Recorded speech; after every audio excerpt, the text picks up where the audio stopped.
Welcome back to Tipping Point. I'm your host, Kara McKinney. Remember that Chicago case from right after the 2016 presidential election, when a disabled white teenager was lured into a stolen van by black teens who he knew from school, and so he trusted them. But then what happened next was the epitome of a racially motivated hate crime, made worse by the fact that it was done against someone who couldn't defend themselves.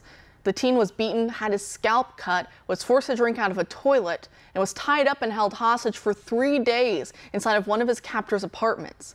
They live-streamed the torture, gleefully forcing the victim to renounce liking President Trump, to have him repeat hatred for white people and a love for black people. It was as malicious as it gets, and they made it very clear that they were doing this because they hate Trump and hate white people. But in the time of BLM, we're not allowed to notice that racism doesn't belong to just any one group of people, as in the old argument we hear from that only white people can be racist.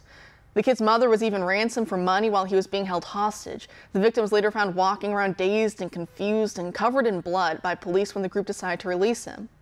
Well, now that I've jogged your memory, the ringleader of that group, Jordan Hill, was just released from prison, and early, after serving less than 7 years of his 8-year sentence. His co-conspirators were Tesfaye Cooper and Brittany and Tanisha Covington.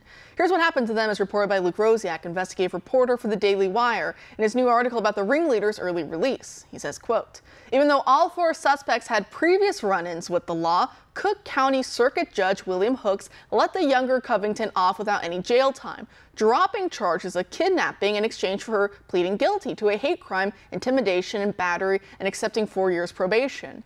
The elder Covington was sentenced to 3 years in prison. Hooks ordered her to directly apologize to her mentally disabled victim, and he whispered, 'It's all right.'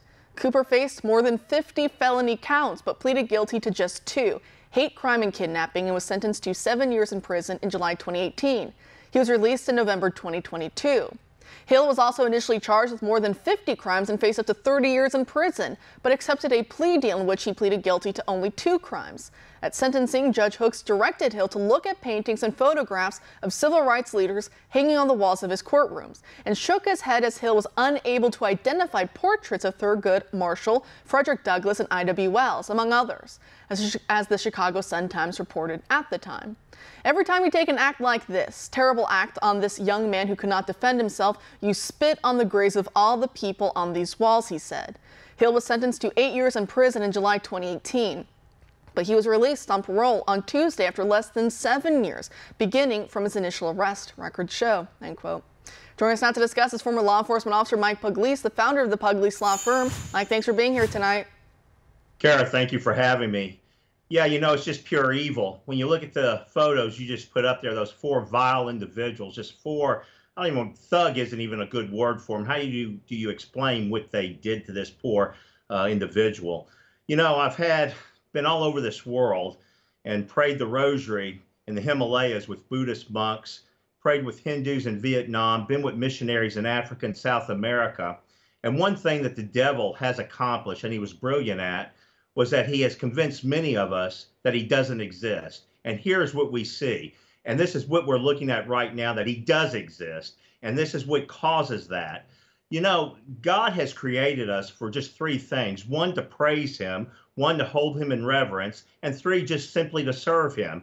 And unfortunately, our politicians have restricted their hearts so much that they have relied on their own selfishness to give themselves power and money. And this is what we're getting. This is the fruits of what we're seeing from this evil chaos that our politicians have caused us. You and I have had discussions about the blue cities and the Soros-backed district attorneys, our own federal DOJ that has weaponized, we have a new word now called lawfare, the entire justice system, where we're giving criminals a pass to somewhat achieve an agenda, a Marxist agenda.